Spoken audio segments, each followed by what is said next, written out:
കഴിഞ്ഞ മാസം തെക്കു പടിഞ്ഞാറൻ ഇറാനിൽ തകർന്നു വീണ US F-15 യുദ്ധവിമാനം ചൈനീസ് നിർമ്മിത ഷോൾഡർ ഫയർഡ് മിസൈൽ ഏൽക്കാനാണ് സാധ്യതയെന്ന് റിപ്പോർട്ട്. ഫെബ്രുവരി 28-ന് ആരംഭിച്ച സംഘർഷത്തിനിടെ ഇറാന് ചൈന കൂടുതൽ സൈനിക സഹായങ്ങൾ നൽകിയിട്ടുണ്ടാകാമെന്നും NBC ന്യൂസ് റിപ്പോർട്ട് ചെയ്യുന്നു. സ്റ്റെൽത്ത് വിമാന സാങ്കേതിക വിദ്യയും ദീർഘദൂര റഡാർ സംവിധാനങ്ങളും ഇതിൽ ഉൾപ്പെടുന്നു. ശത്രുക്കളുടെ റഡാറുകളിലും മറ്റ് സെൻസറുകളിലും പെടാതെ ലക്ഷ്യസ്ഥാനത്തെത്താൻ വിമാനങ്ങളെ സഹായിക്കുന്ന നൂതനമായ സാങ്കേതിക വിദ്യയാണ് സ്റ്റെൽത്ത് US F-15.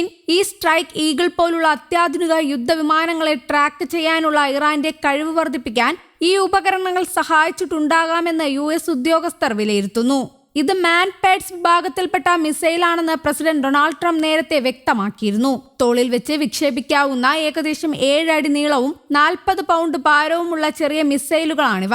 വിമാനം തകർന്നതിനെ തുടർന്ന് ക്രൂ അംഗങ്ങളെ കണ്ടെത്താനായി 36 മണിക്കൂർ നീണ്ട തിരച്ചിലായിരുന്നു നടന്നത്.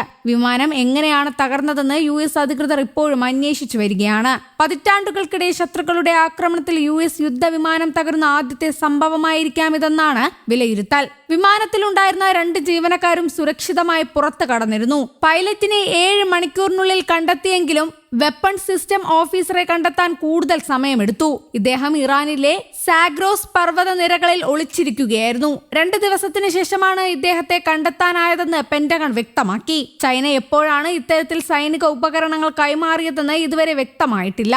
ചൈനീസ് നിർമ്മിത ആയുധങ്ങളാണ് ഇറാൻ ഉപയോഗിക്കുന്നത് എങ്കിൽ അത് US ചൈന ബന്ധത്തിൽ വിള്ളലുണ്ടാക്കും. സംഘർഷത്തിൽ ഇറാനെ ചൈന പരോക്ഷമായി പിന്തുണയ്ക്കുന്നതായി വാഷിംഗ്ടൺ ഇതിനെ കാണാൻ സാധ്യതയുണ്ട്. അതേസമയം ഇറാൻ US സംഘർഷം അവസാനിപ്പിക്കാൻ ചൈനയുടെ സഹായം ട്രംപ് തേടുന്നതിനിടെയാണ് ഈ റിപ്പോർട്ട് പുറത്തുവരുന്നത്. ട്രംപും ചൈനീസ് പ്രസിഡന്റ് ഷീ ജിൻപിങ്ങും തമ്മിലുള്ള കൂടിക്കാഴ്ചയ്ക്ക് മുൻപ് ഇറാനുമായി വെടിനിർത്തൽ കരാർ ഏർപ്പെടുത്താൻ ട്രംപ് ഭരണകൂടം സഹായിച്ചിരുന്നു. കൂടുതൽ വ്യോമ പ്രതിരോധ സംവിധാനങ്ങൾ ഇറാന് നൽകാൻ ചൈന പദ്ധതിയിട്ടിരുന്നതായി US രഹസ്യാന്വേഷണ റിപ്പോർട്ടുകൾ സൂചിപ്പിക്കുന്നു. ചൈനയുടെ പദ്ധതികൾ പുറത്തു കൊണ്ടുവരാൻ US ഭരണകൂടം മനഃപൂർവ്വം ഈ വിവരങ്ങൾ പുറത്തുവിട്ടതാണെന്ന് മുൻ ഉദ്യോഗസ്ഥർ വിശ്വസിക്കുന്നു. കൂടാതെ US സേനയെ ട്രാക്ക് ചെയ്യാൻ സഹായിക്കുന്ന ചൈനീസ് സാറ്റലൈറ്റ് സേവനങ്ങൾക്ക് ഇറാന് പ്രവേശനം നൽകിയെന്നാരോപിച്ച് 3 ചൈനീസ് സാറ്റലൈറ്റ് കമ്പനികൾക്ക് US ഉപരോധം ഏർപ്പെടുത്തിയിരുന്നു. എന്നാൽ ചൈന ഈ ആരോപണങ്ങൾ നിഷേധിച്ചു.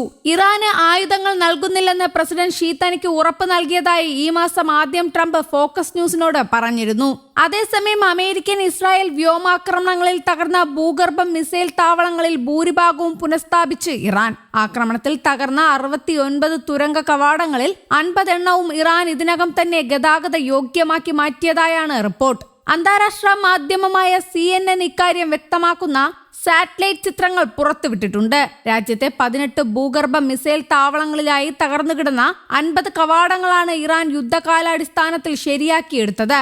ബുൾഡോസറുകളും ലോഡറുകളും ഡംപ് ട്രക്കുകളും ഉപയോഗിച്ച് അവശിഷ്ടങ്ങൾ നീക്കം ചെയ്യുന്നതിന്റെയും തകർന്ന പാതകൾ പുനർനിർമ്മിക്കുന്നതിന്റെയും ദൃശ്യങ്ങൾ ഉപഗ്രഹ ചിത്രങ്ങളിൽ വ്യക്തമാണ്. അത്യാധുനിക ബോംബുകൾ ഉപയോഗിച്ച് മിസൈൽ കവാടങ്ങൾ തകർക്കാൻ എളുപ്പമാണെങ്കിലും പാറക്കെട്ടുകൾക്ക് താഴെ ആഴത്തിൽ ഒളിപ്പിച്ചിരിക്കുന്ന മിസൈൽ ശേഖരത്തെ പൂർണ്ണമായും നശിപ്പിക്കുക അസാധ്യമാണെന്ന യാഥാർത്ഥ്യമാണ് ഈ വേഗത്തിലുള്ള പുനരുദ്ധാരണം തെളിയിക്കുന്നതെന്ന് പ്രതിരോധ വിദഗ്ധർ ചൂണ്ടിക്കാട്ടുന്നു.